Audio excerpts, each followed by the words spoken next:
اس کی تین کیفیات ہو سکتی ہیں. کیوں اللہ کی طرف سے یہ چیزیں آتی ہیں؟ سب سے پہلی شے ہے، اب وہ جو آیات میں نے سنائی تھی وہ سن لیجیے پہلے ترجمہ. سورہ تغابن میں فرمایا ما صاب من مصیبت الا باذن اللہ. دیکھو کوئی مصیبت تم پر نہیں آ سکتی، نہیں آتی مگر اللہ کے اذن سے.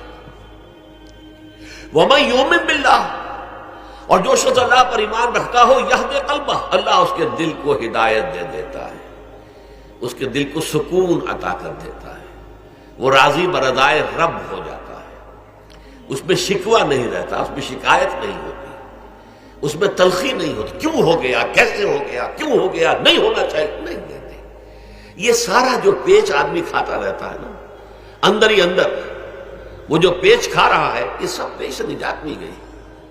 برو کشید سے پیچا کہ ہست بود مرا، کہ اقدہا کے مقام رضا کشود مرا. یہ پیچ کھانا جو ہے، پیچا کے ہست بود، اس سے اللہ تعالیٰ نے مجھے نجات دے دی ہے مقام رضا کے ذریعے سے.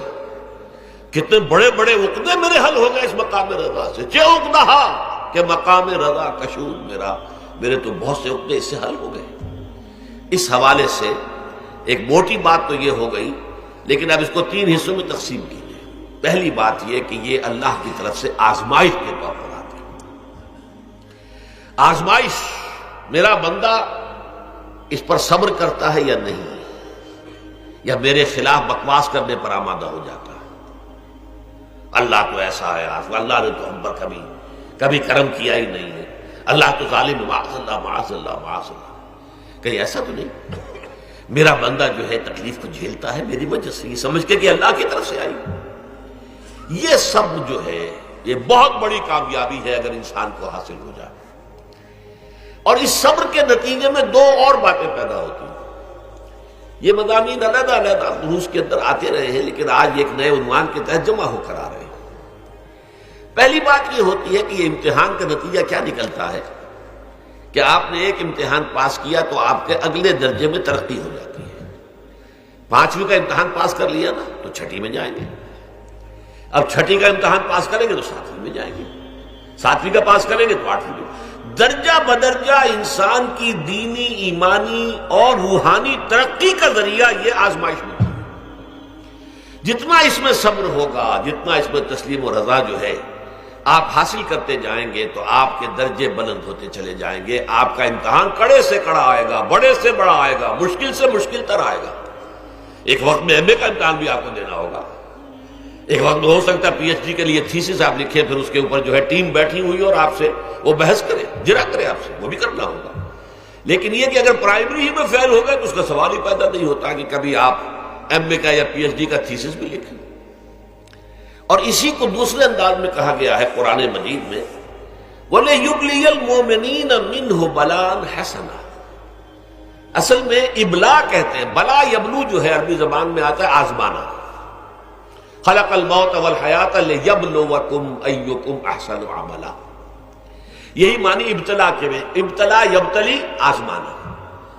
ابلا یبلی جو آتا ہے باب افعال سے، اس میں آتا ہے کسی کو کسی تکلیف میں ڈال کر اس کو نکھارنا، کہ اس کا جوہر نکھر جائے، اس کے اندر جو خیر ہے وہ اور چمک جائے، لوگوں کو بھی معلوم ہو جائے کہ یہ شخص اس مقام کا اہل ہے، اس کے اندر یہ صلاحیت ہے، اس میں یہ قوت موجود ہے. تو یہ گویا کہ اہل ایمان کی صلاحیتوں کو نکھارنے کے لیے اور ان کے درجات کی ترقی کے لیے بھی اللہ تعالیٰ دنیا کے اندر یہ مصیبتیں اور امتحانات جو ہیں آزمائش کے حوالے سے افراد پر بھی اجتماعی طور پر بھی لاتا ہے. اور ایک اس کا اور بھی ہے، اہل ایمان پر اس طرح کی ابتلاء و آزمائش کی ایک نوعیت اور بھی ہے، اور وہ یہ ہے کہ جو بھی آپ سے غیر ارادی طور پر یا یہ کہ آپ نے کوئی گناہ ارادی طور پر بھی کر لیا، اللہ تعالیٰ اس کی سزا اسی دنیا میں دے کر آخرت کی سزا سے محفوظ کر دیتا. گویا کہ اس سے بڑا خیر کیا ہوگا؟ یہاں کی سزا کیا ہے؟ جھیل لی آپ نے، بخار آ گیا، ٹانگ ٹوٹ گئی، چلیے 3 مہینے آپ بستر پر پڑے رہے نا، اور کیا ہوا؟ کچھ نہیں. لیکن یہ کہ آخرت کی سزا ملتی ہے بہت عظیم ہوتی ہے. لہذا کفارہ بناتا ہے اللہ تعالیٰ گناہ، ان جو بھی گناہ ہو گئے، غلطیاں ہو گئی ہیں، ان کا کفارہ اللہ تعالیٰ بندہ مومن کے لیے، حضور کی ایک حدیث ہے، اس کا متن مجھے اس وقت یاد نہیں ہے، کہ مومن کا معاملہ عجیب ہے، اسے کوئی تکلیف پہنچتی ہے صبر کرتا ہے، وہ اس کے گناہوں کا کفارہ بن جاتا ہے، اور اگر کوئی خوبی ملتی ہے تو اللہ تعالیٰ کا شکر ادا کرتا ہے، اس کے درجات بلند ہو جاتے ہیں۔ تو یہ معاملہ جو ہے اللہ تعالیٰ کی طرف سے بندہ مومن کے حق میں خیر، کہ در حقیقت اس کے ان گناہوں کی پاداش کہ جو اس نے یہاں کر لیے ہیں یہی دنیا میں دے کر دھو دیا جائے، پاک کر دیا جائے۔ جیسے آپ کو معلوم ہے دھوبی جو ہے کپڑے کو بھٹی میں چڑھاتا ہے، گرم پانی میں ڈالتا ہے، نہیں ڈالتا، تاکہ اس کا میل نکلے، اس کے آگے پٹکتا بھی ہے ذرا اس کو، تاکہ وہ میل اچھی طرح چھٹ جائے اس سے۔ اسی طرح اگر دنیا میں ہمارے میل چھٹ جائیں، دنیا میں اگر ہمارے گناہ دھل جائیں، تو یہ بڑے نفع کا سودا ہے، بڑے نفع کا سودا ہے، بڑے نفع کا سودا ہے۔